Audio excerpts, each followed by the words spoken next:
What's up guys, this is Jeff and today I want to show you how to assemble this bike. If you haven't already watched the bike review, you can find it through the card at the top of this video or the link provided in the description section below. I apologize for the previous videos that only had music in them. Due to copyright issue, I had to replace all the sound with the just music. However, as I promised, I've created a new video that includes explanation and a closer look at the bike, although as Moody 6 commented, even without explanation, the video itself is self-explanatory. Thanks for all supportive comments. I hope this video will help you during the assembly process. Before you start assembling the bike, it's important to note that the bike comes with a 1-year warranty as mentioned in the manual. To use the warranty, you will need to submit the warranty form along the purchase receipt, the bike serial number located under the body, and the bike model. You can find it on the frame. If the bike doesn't come with the manual, you can visit the manufacturer's website to access the required information and fill out the necessary details. To assemble this bike, you will require the following tools. Some parts of this video are common to all bikes, and in order to be able to give you a complete explanation, I've used several bikes. So don't be surprised if you see different bikes in some part of video. Okay, let's start. First, check the box completely to make sure there is no any damage. If the box appears to be damaged, when opening it, make sure the bike parts are not damaged in the damaged area of the box. Avoid tearing the box completely when removing the bike. Why? The reason for keeping the box is that the bike may have been damaged during shipping and you plan to return it to the store and you will need the box for return process. Before returning the product, you can contact manufacturer customer service and ask them to send you a damaged part free of charge. Each store considers a return time policy for itself. For example, eBay or Amazon, you have 13 days to return the product. Make sure they get the part to you before this date, otherwise return the product. To open the box, use a 1/2 inch deep cutter or knife and start by cutting the top and side of the box. Even you cut through the middle of the top, as long as your cutter blade dip stays within 1/2 inch, it won't affect the bike.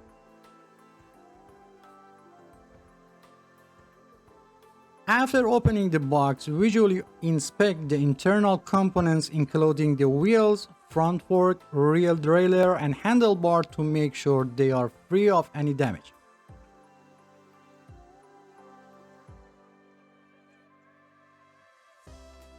After making sure that the bike components are intact, you can take the bike out of the box and still avoid tearing the box.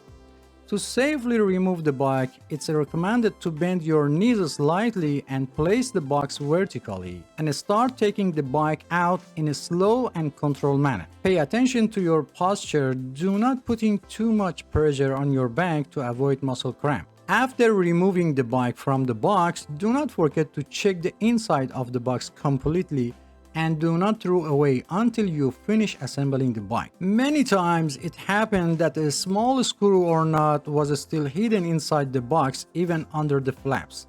For ease of assembly, remove all paper and plastic cover from the bike. However, be careful not to damage the paint on the body when removing them, as this may lead to rust over time. Also be sure to remove any remaining tape from the body, as it will change the bike paint over time. In the comments of my previous video, some have asked why don't use a bike assembly tripod. Well, let me clarify that I assemble bike for regular folks, not experts, and I don't know what percentage of people have a bike tripod. Let's start to assemble training wheels. Each training wheel has 2 compression attachments on both sides. Place the training wheel in the desired location and simultaneously press the 2 compression attachments on each training wheel and push them inward to lock the training wheel in place. To remove training wheels, push the 2 compression attachments that hold the training wheels in place together and pull the training wheels out. If needed, you can gently shake your hand to make it easier to put the training wheels in place. Repeat the same process for other side of the bike. The training wheels mentioned in this bike model are not adjustable. Some people have asked about putting training wheel on the bike. Should the training wheels be in full contact with the ground, or should there be a certain distance between the training wheels and the ground? Training wheels, also known as balance assist wheels, are designed to help children learn how to balance while riding a bike in the early stages. If the training wheels are set to completely touch the ground, children may not understand concept of balance. On the other hand, if the wheels are too far off the ground, children will always think they are falling. The recommended clearance for each training wheel is approximately half a centimeter, or one wheel is in contact with the ground and the other wheel should be about 1 and 1.5 centimeter above the ground. Training wheels without adjustable setting usually comes with this present distance when installed. Open the pedals outward until they are locked in place. If you ever need to return the pedal to original state, the process may vary depending on the specific pedal model. Here are a few common methods. Push the pedal down and rotate it.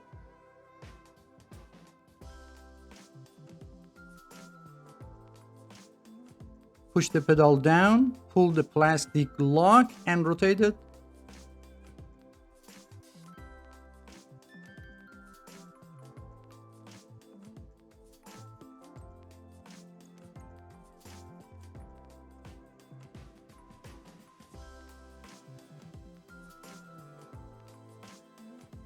Pull the lever inside the pedal and turn the pedal. Also, a 15mm wrench is usually used to completely remove the pedals. If your bike's head tube has a cap, remove both the top and bottom caps. The handlebar and fork should be installed together in the correct direction. Look for a hole on the one side of the fork bar, which will be on your right side.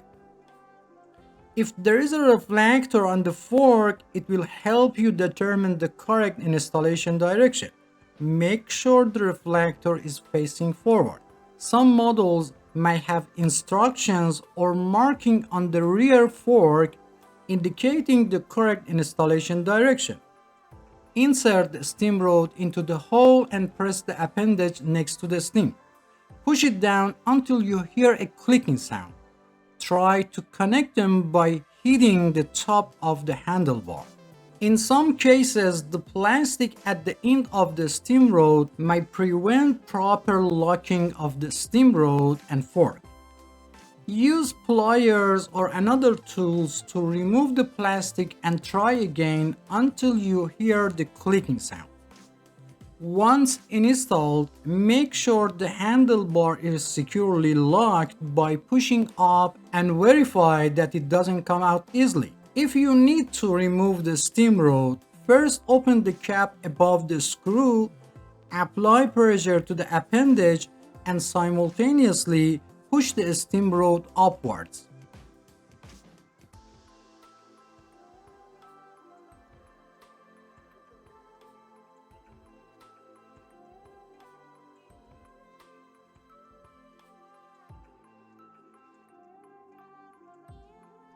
Hand tighten the screw on the stem and then use Vise grips or another tools to tighten it an additional half turn. Otherwise, over time, the plastic screw will loosen and the fork will move back and forward. Note that in this particular model, the height of the handlebar cannot be adjusted.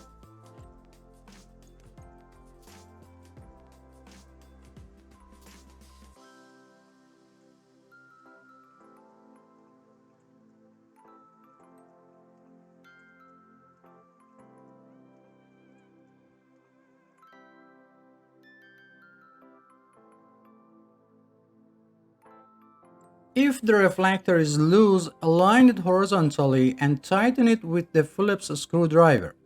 However, be careful not to over-tighten the screw because it may cause the reflector to break.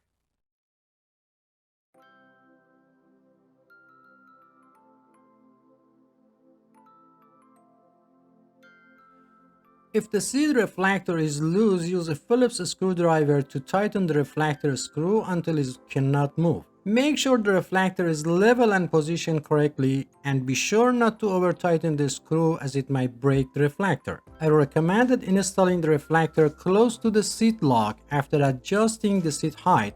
Note that I'm mounting the reflector close to the seat for minimal height. Open the quick release seat post lever and place the seat post in the desired position.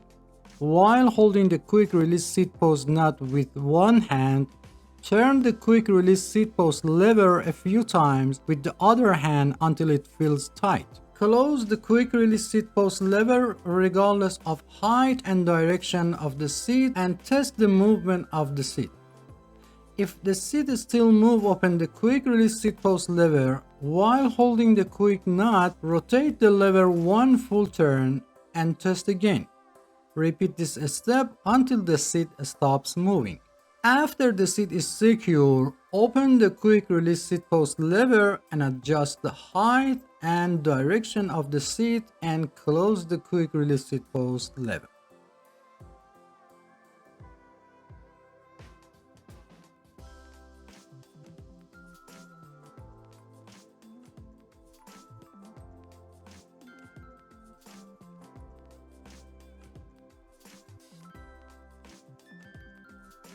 If the seat continues to move after locking, you may need to tighten the seat clamp nuts.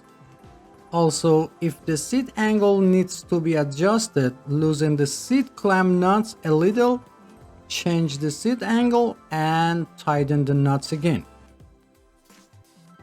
The height of the seat can be adjusted according to the two age group of people under 18 years old and people over 18 years old. It's important to keep in mind that the body continues to grow until about 18 to 25 of age, and then growth slows down. For children under 14, it's recommended to buy a slightly larger bike to accommodate their future growth and choose the right size for people over 18 years old. It should be noted that the age alone is not a determining factor, and body size and proportion are more important. Some people may be 10 years old but have the same body size as a 13 years old. For bikes with training wheels, it's enough for children's toes to touch the pedals and they can turn them. For bikes without training wheels, the seat height is considered appropriate if toes can touch the floor while sitting on the seat, or one foot should be firmly on the ground while the heel of the other foot is flat on the pedal, or one foot should be on the ground while the toes on the other foot are placed on the pedal and the foot is slightly bent. If for any reason the seat post falls into the seat tube, turn the bike upside down and gently tap the bike body to remove the seat post. Another solution to prevent the post from falling inside the seat tube is to install the seat post alone first and then attach the seat. This eliminates the possibility of the seat post falling into the pipe during the installation.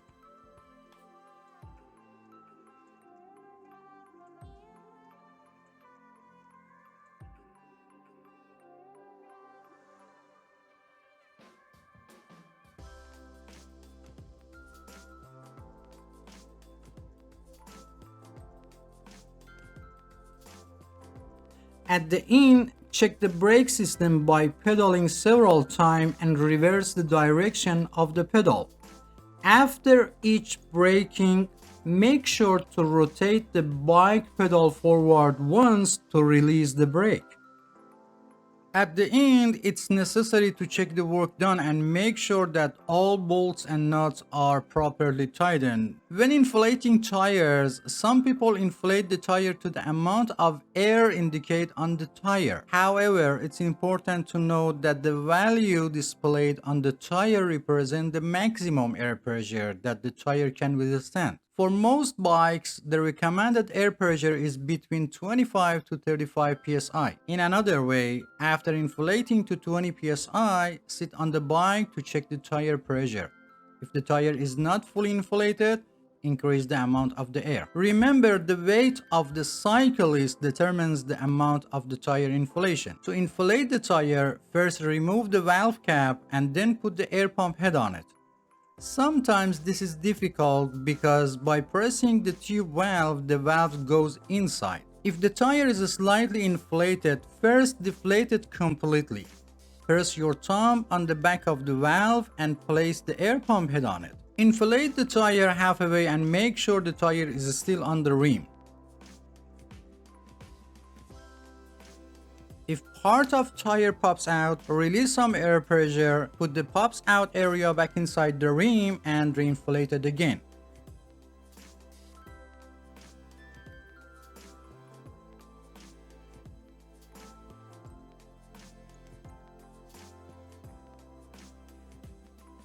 Over 90% of bike tubes have a Schrader valve, while the rest have the Presta valve. For Presta valve, you either need an air pump that supports this type of valve, or you need a converter to conversion Presta valve to Schrader valves. To inflate the Presta model, first tighten the nut holding the valve on the rim, then remove the valve cap and open the nut above the valve all the way.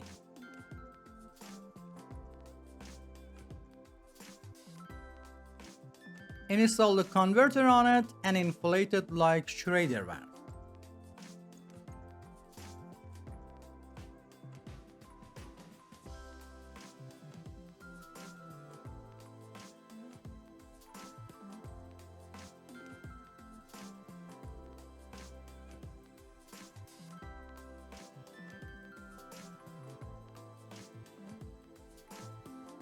After inflating, first remove the air pump head, then remove the converter and close the nut above the valve again.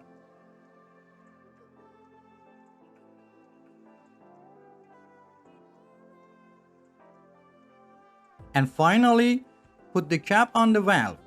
If the nut holding the valve on the rim is loose, tighten it again. And finally, it's very important to teach children how to use brakes before riding a bike. Many accidents of children with trees or walls happen because they are not familiar with the braking system. So spend at least 10 minutes and teach them, and don't forget the helmet. If you have any question, please provide specific details or timestamp from the video so I can better understand your question and provide faster help. If you enjoy the content, please subscribe to the channel for support me and turn on all notifications to be the first to know about new videos. Feel free to visit other parts of the channel. Thanks for watching and don't forget to hit the like button. Until next video.